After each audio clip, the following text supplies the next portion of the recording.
მოდით ახლა ძალიან საინტერესო თემით მინდა რომ შევხვდეთ მაყურებელს, მაგრამ სანამ მაყურებელთან და სტუმართან გადავალ, თქვენ მინდა გკითხოთ, სერიალებს თუ უყურებთ? არ ვუყურებ. ჯონი შენ? თუ ამ ახლა რო გადის იმას გულისხმობ, არა. ჩემთვის სერიალები როდის მორჩა? სანტა-ბარბარას დრო? არა, სანტა-ბარბარასთვის არც შემიხედია.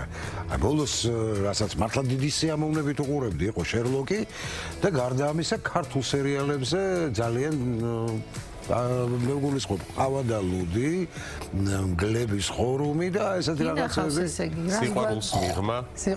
სიყვარულს მიღმა და სხვა ჟანრის ჟამი ყვავილობისაც. ძალიან პოპულარული არის პირველი არხის სერიალი და მე სხვადასხვა მე ძალიან მიყვარს რეალურ ამბებზე დაფუძნებული სერიალები. აი ეს გამოგონილი ამბები, რაღაცა ფენტეზის რომ ეძახიან, არა, აი ბოლოს ნახე კრაუნი ელიზაბეთ მეორეზე, ეს Netflix-ის ფანტასტიკური სერიალი, რომელმაც უზარმაზარი შთაბეჭდილება მოახდინა ჩემზე და ძალიან საინტერესოა. მეც არ ვარ დიდი მოყვარული სერიალების ყურების, თუმცა რამდენიმე მაქვს ნანახი.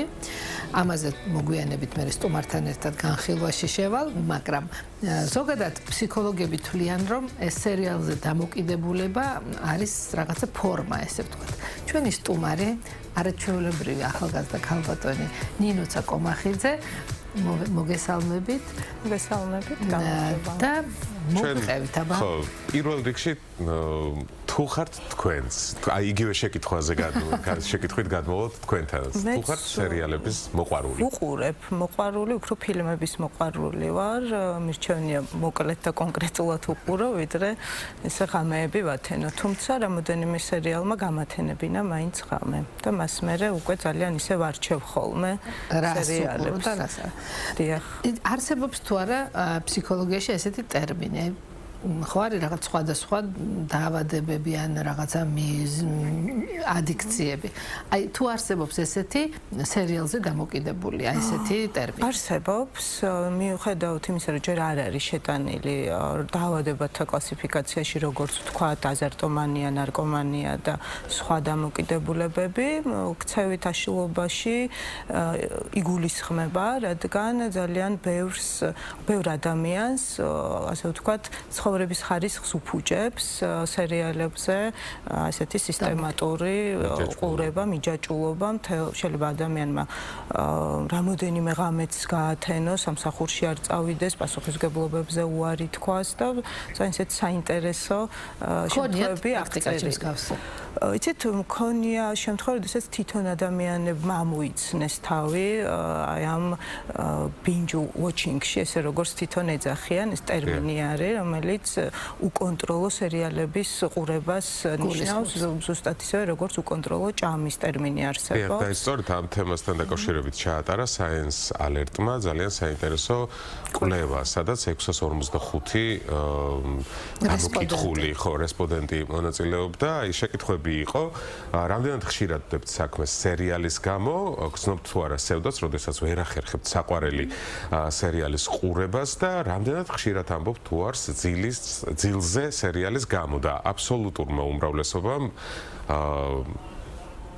დადებითი პასუხი გასცა, რომ შეუძლიათ რომ კვებაზეც თქვა ნუ არის საყვარელი საქმის კეთებაზე და ძილზეც, ნუ გამოიტანეს დაასკვნა ფსიქოლოგებმა, რომ ესენი არიან დამოკიდებულები სერიალებზე და მიზეზი სერიალზე დამოკიდებულების არის კიდევ უფრო საინტერესო, რომ ისინი ამბობენ, რომ გაურბიან პრობლემებს ამ სახით. აი ამ მდგომარეობამდე თუ მივედით, რა ვქნათ? და დაუბრუნდეთ პრობლემებში. დაუბრუნდეთ ისო პრობლემებში ჯობია თუ ნუ ეს ხუმრობით რა თქმა უნდა, საერთოდ გამომკლავდეთ ამ ადიქციას ესე რომ. კვლევები ძალიან ისეთია, ბევრი კვლევა არსებობს 2013 წლიდან არის დაწყებული ეს კვლევები, ეს ტენდენცია მას შემდეგ არის წამოსული, რაც ტექნოლოგიებმა მოგვცა იმის საშუალება, რომ მთლიანად უყუროთ ხოლმე ეს დიდი ზომის სერიალებს, ასე ვთქვათ, და დამოკიდებულებაზე როცა ვსაუბრობთ, როგორი ტიპის დამოკიდებულებაც არ იყოს, ჩონჩხი, ასე ვთქვათ, ერთია ყველა დამოკიდებულების და ეს ნიშნავს რეალობისგან გაქცევას. ოღონდ ეს რეალობისგან გაქცევა ძალიან ჩაშლა შეიძლება, მე ძალიან ბევრი რაღაც არსებობს ამ რეალობაში, რასაც შეიძლება გაექცე, დაწყებული შენი ემოციური მდგომარეობიდან დამთავრებული რაღაც ყოველდღიური რუტინით, რომელიც მოგბეზრდა და არ გსიამოვნებს. ასევე ძალიან საინტერესოა, რომ შეიძლება დეპრესიის შფოთვის გადასაფარათაც იყენებდნენ ამ სერიალებს. მე მყავს მეგობრები, რომლებიც თავის ესეთ უგუნებობას, ასე ვთქვათ, უმკლავდებიან სერიალების ყურებით. აი რაღაც პერიოდს იღებენ, უყურებენ და მე თვითონ ამბობენ, რომ მდგომარეობიდან გამოდიან.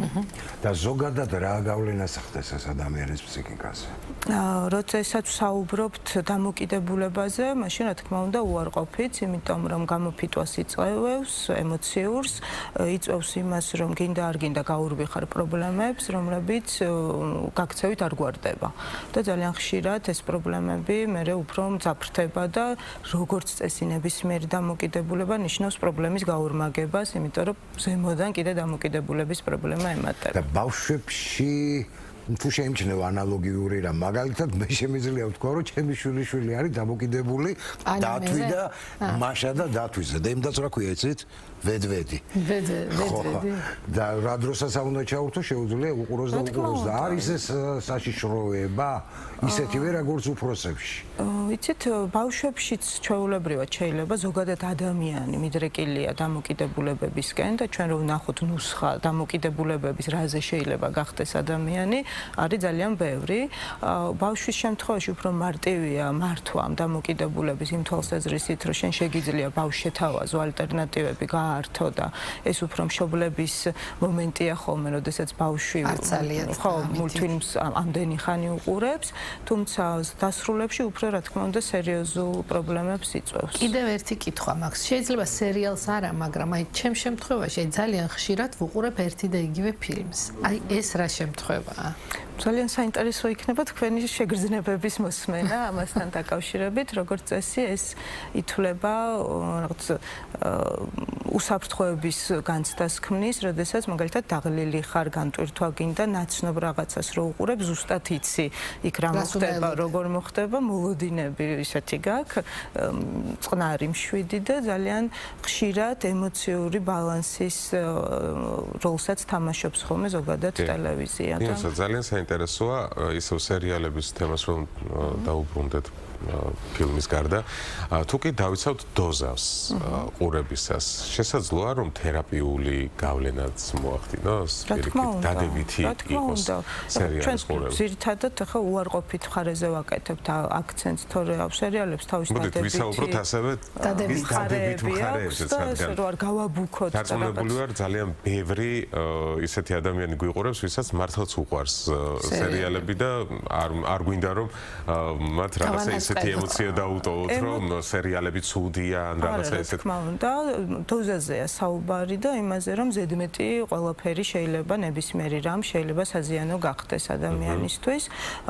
სერიალებს თავის ძალიან დადებითი თვისებები აქვს, როგორც ემოციური განტვირთვის, სოციალიზაციის სხვათა შორის ძალიან ხშირად საერთო ინტერესების წყალობით ძალიან ისეთი კარგი ჯგუფი შეიძლება შეიქმნას სოციალური ჯანსაღი, რა თქმა უნდა, ამ სერიალებთან მიმართებაში და აი ამ გადატვირთულ ეპოქაში, როდესაც ეს ემოციური, ასე ვთქვათ, დაჭიმულობა ყოველთვის ძალიან მაღალია, სერიალები ითვლება ერთ-ერთ ამ ემოციური განტვირთვის საშუალებას. ჟანრს რაც შეეხება, ну, ძირითადად სერიალები მძაფრ სიუჟეტიანი, ესეთი ან მისტიკაზე, ან დრამაზეა ხო დაფუძნებული.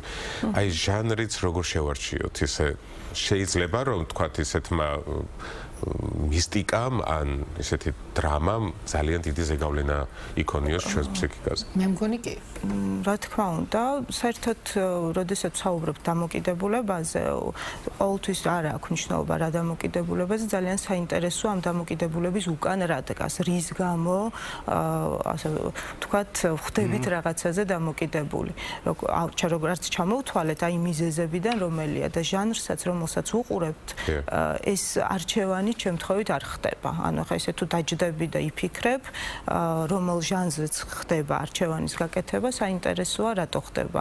თუ ვთქვათ რომანტიული რაღაც ჟანრი არის, ემოციური რაღაც დეფიციტი ხო არ არის, თუმცა სიუჟეტიანია, აი ამ სიმძაფრის დეფიციტი ხომ არ არის შენ ცხოვრებაში და ასე შემდეგ. ანუ ქვეცნობიერის მიხედვით ვარჩევთ ჩვენ ჟანრებს. ცნობიერის მიხედვითაც და ხო, იმის მიხედვით ხო, რისი ინტერესი გვაქვს იმ მომენტში და რატომ და მე რომ სამეფო ოჯახზე ვუყურე თქვა Crowns, ანუ ამ შემთხვევაში ჩემი ემოციური მდგომარეობა როგორ იყო?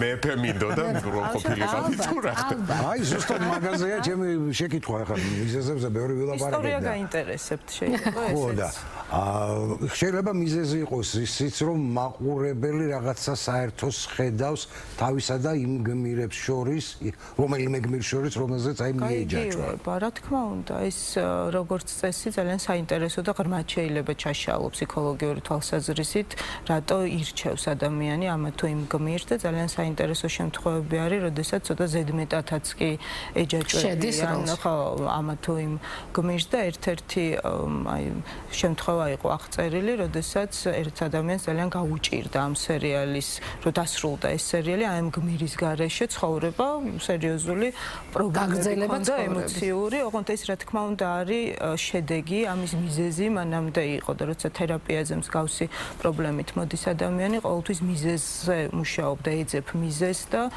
შედეგს მერე მკურნალობ მიზეზის შემდეგ. ძალიან საინტერესო იყო ჩვენი ექსკურსია, ესე ვთქვათ, ამ სფეროში. მოდით ვთქვათ, რომ ყველაფერში ისევე როგორც ბევრ რაღაცაში ზომიერებას თუ დავიცავთ, სერიალის გადასარევია, ციგნის კითხვაც, ფილმის რამდენჯერმე საყვარელსაჭმელიც. დიახაც, ყველაფერი.